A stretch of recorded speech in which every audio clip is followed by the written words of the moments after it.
The web grows ever more complex, with websites now larger and doing more complicated things than ever before.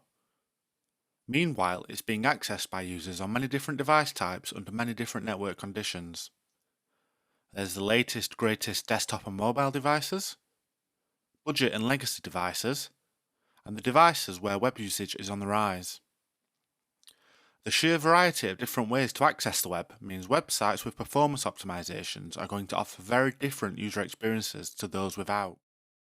For example, here's an iPhone 8 on a 4G connection loading CNN.com. It takes 4.5 seconds for the content to begin rendering, with 13 seconds passing in total before everything is fully loaded. It's not amazing, but it's usable. Now here's the same website loading on a less powerful Moto G4 on a 3G connection. Here, the user is stuck looking at the white screen for a huge 12.5 seconds, with 51 seconds passing in total before everything has finished loading.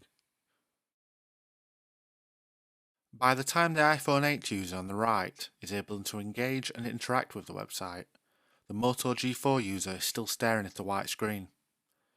When you see them side by side like this, it really puts a huge difference in loading experience in perspective, doesn't it?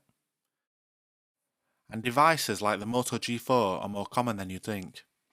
Check this out for instance, the Amazon.co.uk mobile best sellers list. There's lots of sub £200 smartphones here which have full internet capability but not a lot of oomph. If a website is poorly optimised, these budget devices will struggle with loading performance, leading to a slow, unresponsive, inaccessible website which will just result in a frustrating user experience. On a blog, users need to read posts. On a government website, users need to access important information and services.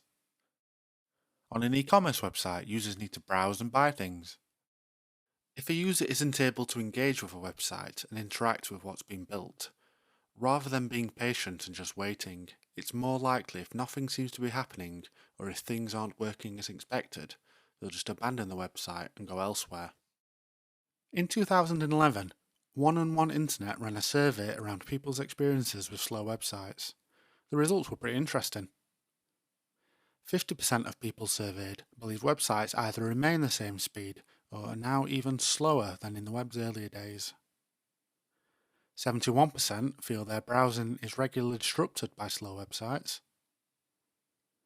78% feel negatively towards a slow or unresponsive website. 44% believe a slow online transaction makes them doubt that it was successful. And 42% of men and 35% of women decided not to use a website again because it was slow. Google discovered that on 70% of the mobile landing pages they analysed, it took more than 5 seconds for the visual content in just the viewport to load, whilst it took more than 7 seconds to fully load all content. They estimate that as page load times go from 1 second to 10 seconds, the probability of a mobile site visitor leaving immediately, aka bouncing, increases by 123%. Also, the BBC found that for every second it takes for their website to load, they lose an additional 10% of users. Given that, according to Google, more than half of users abandon the visit if a mobile site takes over 3 seconds to load, it's little wonder that lots of websites are losing lots of users because of the lack of consideration for performance. This is a huge missed opportunity. If we don't accommodate users by optimizing our websites for a variety of different device types and network conditions, it's unlikely they'll stay on the website and even less likely they'll become customers.